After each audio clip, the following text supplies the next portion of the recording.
do the complete final finish. You're going to take the hair down. Now, however the hair is going to be styled. So bangs are a good way to add to an age look. A lot of times you can get away with only doing a little bit on the forehead if there's going to be a bang in there.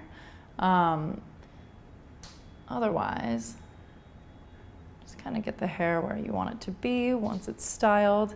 You know, if you're on set, it's going to go to a hairstylist, and they're going to be the ones that are going to take care of the coloring in the hair most of the time. But when it's you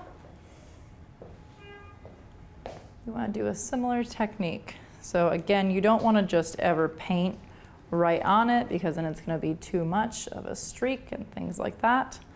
But you can do little bits in the front and just kind of lightly pull it through.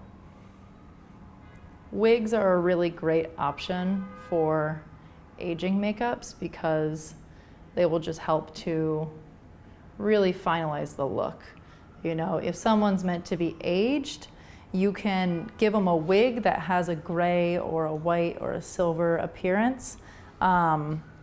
That totally changes the game for the look. It can make a massive difference in the character. So that's a really good way that you can age them without having to paint the hair. If there's a wig budget, that's the ideal move.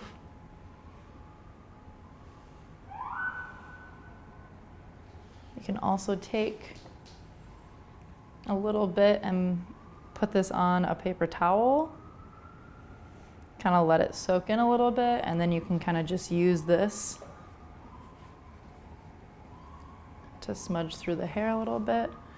Now, I'm not going to do her entire head because we're only doing this for show purposes, but just know that if you were doing the whole character, you would want to do the entire head because it would be seen from all angles. Whereas we're just adding some grays on the front.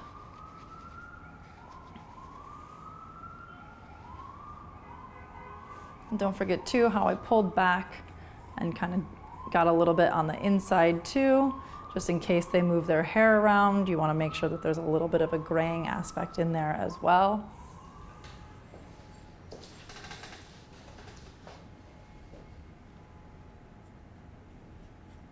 And again, make it imperfect. You know, you don't just want to get stuck only putting gray in the one area of the hair or all over it for that matter. Just kind of pull it in some specific areas. You know, neutralizing some of this natural brown color that's in here will really help to pull the tone down and give more of the grayed look.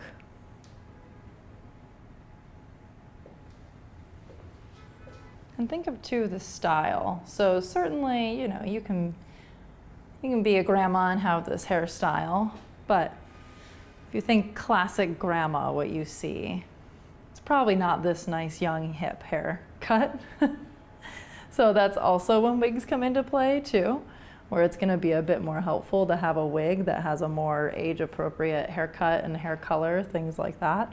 And then on the low end too, if you're finding that it's a lot of work to get the hair to match, you can always just have it pulled back, maybe put a hat on, but then have the parts that are exposed have all the color to them, where you get the gray aspect. But even going in the hairline like that kind of helps to pull it through.